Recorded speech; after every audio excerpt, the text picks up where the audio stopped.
అవగాహన లేని వాళ్ళు నాయకత్వంలోకి వచ్చి చేస్తున్న అరాచకాలు చూసిన తర్వాత భయపడాల్సిన పరిస్థితి ఏర్పడతా ఉంది. ఈ ఉద్యోగంలో ఎంతకాలం చేస్తామో లేదో, చేసినా కూడా వీళ్ళు ఏం చేస్తారు, ఎప్పుడేం చేస్తారో, బతకనిస్తారా, చంపుతారా, చివరికి ఊపిరి తీయడానికి కూడా ఏమాత్రం వెనకాటలేదేమో అన్న ఆందోళన కలుగుతూ ఉంది.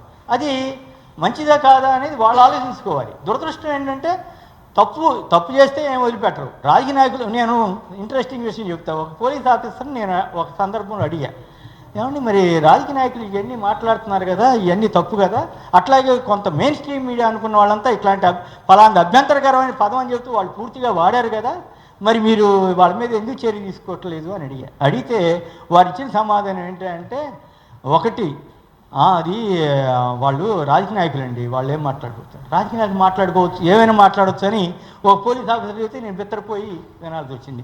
రెండోది ఏంటంటే, మరి మెయిన్ స్ట్రీమ్ మీడియా కదా, ఫలానా పదం అభ్యంతరకరమని ఒక వ్యక్తి మీద కేసు పెట్టారు అనుకుందాం. ఆ అభ్యంతరక పదాన్ని ఎవరు వాడకూడదు కదా, కానీ కొన్ని వందల సార్లు టీవీలో చూపిస్తే, కొన్ని లక్షల పత్రికల్లో అదే పదం వాడితే అది అభ్యంతరకరమా కాదా, అది కేసుకు అర్హమవుతుందా కాదా అంటే మాకెవరు కంప్లైంట్ చేయలేదండి అన్నారు.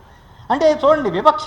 అంటే ఒక వ్యక్తి మీద కోపం ఉన్నప్పుడు ఎలా చేయొచ్చు, రాజ్య వ్యవస్థ అనేది ఎంత దారుణంగా క్రూరంగా వ్యవహరిస్తుందో మనం చూస్తున్నాం.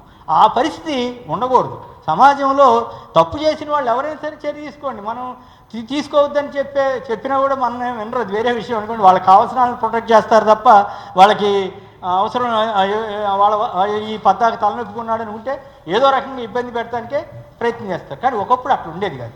సరే ఏదో అట్లా ఇప్పుడు ఆ మాటకు వస్తే, నేను గవర్నమెంట్ ఉన్నప్పుడు, కాంగ్రెస్ గవర్నమెంట్ ఉన్నప్పుడు అనేక వార్తలు రాసేవాళ్ళం గవర్నమెంట్ వ్యతిరేకంగా. కానీ ఎప్పుడు వాళ్ళు కాకపోతే ఎప్పుడైనా సరదాగా ఓటారా మాట్లాడే అనేవాళ్ళు, కానీ ఎప్పుడు వాళ్ళు మమ్మల్ని ఏదో చేయాలి అనే దాకా వెళ్ళినట్లుగా నాకు అనిపిస్తుంది. అట్లా చెప్పి వాళ్ళు చేసే మంచి పనులు కూడా చేస్తున్నాం. అలాగే ఇప్పుడు ఈయన అన్నారు ప్రధాన మీడియాలో అంత బ్రహ్మాండంగా ఉందా, అది చెప్పాలి కదా ఆయన.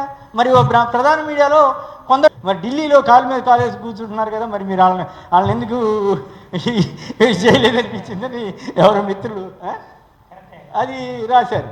సరే, తర్వాత ఇంకో ప్రశ్న వేశాడు ఒక డిజిటల్ మిత్రుడు ఎవరో, సరేనయ్యా మేము కూర్చుంటున్నాం అన్నారు, మాకు అసలు రావడానికి అవకాశం ఉండదు, మీ దగ్గర కూర్చునే వాళ్ళంతా పెద్ద పెద్ద పోటీగాళ్ళు కదా, సీనియర్ రిపోర్టర్లో ఇంకోళ్ళు కదా, మరి వాళ్ళు కూర్చున్నప్పుడు వాళ్ళని కదా నువ్వు కొట్టాల్సింది అని కొందరు ప్రశ్నించారు. సో ఇటువంటివన్నీ వస్తాయి. ఆయన దురదృష్టవశాత్తు కొన్ని అనవసరమైన మాటలు తూలి అనవసరంగా అప్రతిష్ట తెచ్చుకుంటున్నారేమో. బట్ ఆయన ఏమి పూర్తిగా మీడియాకి వ్యతిరేకంగా నేను అనుకోవటం లేదు, మీడియాతో బాగానే ఉంటారు. కాకపోతే ఏంటంటే ఒక పదవి వచ్చిన తర్వాత అందుట్లో చీఫ్ మినిస్టర్ పదవి ఎట్లాంటి పదవి, మొత్తం సమస్తం ఇప్పుడు వాళ్ళ చీఫ్ మినిస్టరే.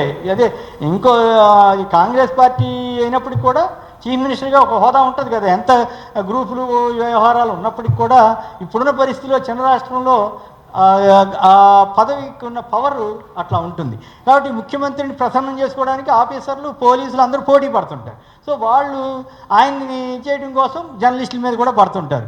కాబట్టి వీటన్నింటినీ దృష్టిలో ఉంచుకుని సాధ్యమైనంత వరకు సమతుల్యంగా మనం పనిచేస్తూ వాళ్ళు వాళ్ళ స్టేట్మెంట్ ద్వారా అబాస్ పాలు అవుతున్నారు. కాబట్టి మనం కూడా మన ధోరణి ద్వారా అబాస్ పాలు కాకుండా, అప్రతిష్ట పాలు కాకుండా వాస్తవాలు చెప్పడానికి